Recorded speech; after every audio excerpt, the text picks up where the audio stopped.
पहले आपको बताते चले, कुछ महीनों पहले मुख्यमंत्री योगी आदित्यनाथ की ओर से कहा गया था कि अपना घर बनाने के लिए किसी गरीब ने अगर सार्वजनिक जमीन पर कब्जा किया या झोपड़ी डाली है तो उस झोपड़ी को प्रशासन तब तक नहीं हटाएगा जब तक सुरक्षित आवास उपलब्ध ना करा दे। पहले से व्यवस्था करिए, उसको चिन्हित करिए। अगर किसी आरक्षित श्रेणी की कैटेगरी में नहीं है तो उजाड़ा नहीं जाएगा, वहीं का पट्टा वहीं पर उपलब्ध कराया जाएगा। मुख्यमंत्री की बात सुनिए। सीएम ने जब स्पष्ट तौर पर अपने अधिकारियों को इस तरह के निर्देश दे रखे थे तो अधिकारी अपनी मनमानी इस पूरे मामले में कैसे कर सकते हैं। मुख्यमंत्री की पहले दिया गया एक बयान सुनिए, उसके बाद चर्चा में आगे बढ़ेंगे। अपने आशियाना बनाने के लिए, अपना घर बनाने के लिए अगर किसी गरीब ने सार्वजनिक संपत्ति पर कहीं पर कब्जा किया या उसने अपनी झोपड़ी डाली हुई है तो उस झोपड़ी को तब तक प्रशासन नहीं हटाएगा जब तक कि हम उसके लिए व्यवस्थित कोई सुरक्षित आवास उपलब्ध न करा दे। और इसके लिए पहले से व्यवस्था की गई, उसको आप चिन्हित करिए। अगर वह किसी आरक्षित श्रेणी की कैटेगरी नहीं है तो फिर उस गरीब को वहां उजाड़ा नहीं जाएगा, उसको वहीं का पट्टा वहीं पर हम उपलब्ध करवाएंगे। मुख्यमंत्री का यह बयान आपने सुना, उसके बावजूद डीएम और एसडीएम के ऊपर इसका कोई असर क्यों नहीं पड़ा? आलोक अवस्थी जी, बिना देर किए सीधे आपके पास आते हुए, कब तक न्याय की उम्मीद की जाए? देखिए, यह निश्चित रूप से है कि शासन की मंशा और मुख्यमंत्री की मंशा के विपरीत काम हुआ है। माननीय मुख्यमंत्री जी ने पहले ही कहा था, अभी आपने उस चीज को चलाया है कि किसी भी गरीब को अगर वो कब्जा भी किए हुए तो बिना विस्थापन उसको इंतजाम किए हुए उसको नहीं हटाया जाएगा। इसीलिए एसडीएम और जितने भी अधिकारियों के खिलाफ जो है तहरीर दी गई, सबके खिलाफ कार्रवाई हुई है।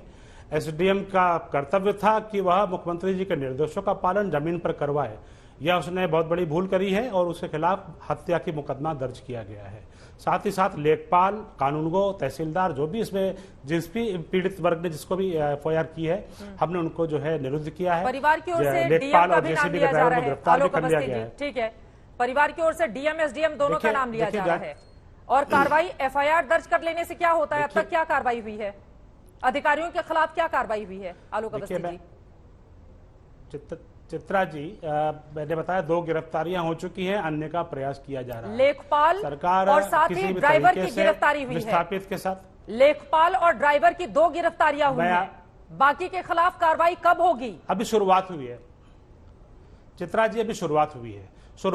शुरुआत में ये 2 लोग हाथ लगे हैं। पूरी पुलिस की टीमें बनाई गई हैं, सभी को गिरफ्तार करके जो है कानून के हवाले किया जाएगा। और मैं आपको कहना चाहता हूं, इन गरीबों के साथ और जो परिवार हैं, हम उनके साथ खड़े हुए हैं, हम उनके साथ हर तरीके से उनकी मदद करेंगे। सरकार अभी इस पर निर्णय लेने जा रही है और निश्चित रूप से मान के चलिए कि किसी भी गरीब का घर उजड़े यह सरकार की प्राथमिकता नहीं है। हमने जिन पर कार्रवाई करी थी वो अपराधी दंगाइयों पर हमने कार्रवाई करी थी, कभी गरीबों पर कार्रवाई नहीं करी। आपने देखा होगा बड़े बड़े कुख्यात अपराधी हो, चाहे अतीक अहमद हो, चाहे मुख्तार अंसारी हो, जिनके नाम से करोड़ों अरबों रुपए वसूले जाते थे, हमने उन पर कार्रवाई करी और उन पर कार्रवाई करके जो जमीनें छुड़ाई गई उस पर गरीबों के लिए आवाज बनाए। मुख्यमंत्री योगी आदित्यनाथ जी ने इस प्रदेश को दंगाइयों और अपराधियों से छुड़वाया है। तारीफ हुई थी आपकी, लेकिन अधिकारी इतने मनमाने तो नहीं हो जाएंगे ना कि गरीब की झोपड़ी उनकी आंखों में चुभने लगे।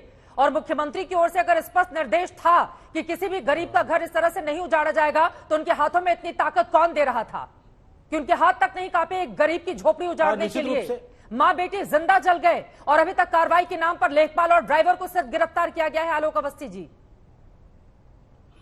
निश्चित रूप से इसमें किसी को भी सरकार बख्शेगी नहीं। लगातार मुख्यमंत्री जी इस व्यवस्था पर नजर रखे हुए हैं। डिप्टी सीएम जो है वो सुबह ही इस बारे में बयान दे चुके हैं और मुझे लगता है कि विपक्ष इस पर लाशों पर राजनीति ना करे। लाशों पर राजनीति करने और जातियों के आधार पर बांट करके जो राजनीति करने की प्रथा जो उत्तर प्रदेश के अंदर चल गई है, यह उचित नहीं है, यह एक दुर्घटना है। और इसमें स्पष्ट रूप से यह प्रतीत हुआ है कि जब वो वहां पर महिला और मैंने स्वयं दुर्घटना नहीं है, हत्या है। आलोक अवस्थी जी, यह दुर्घटना नहीं कही जाएगी, यह दुर्घटना कतई नहीं हो सकती है।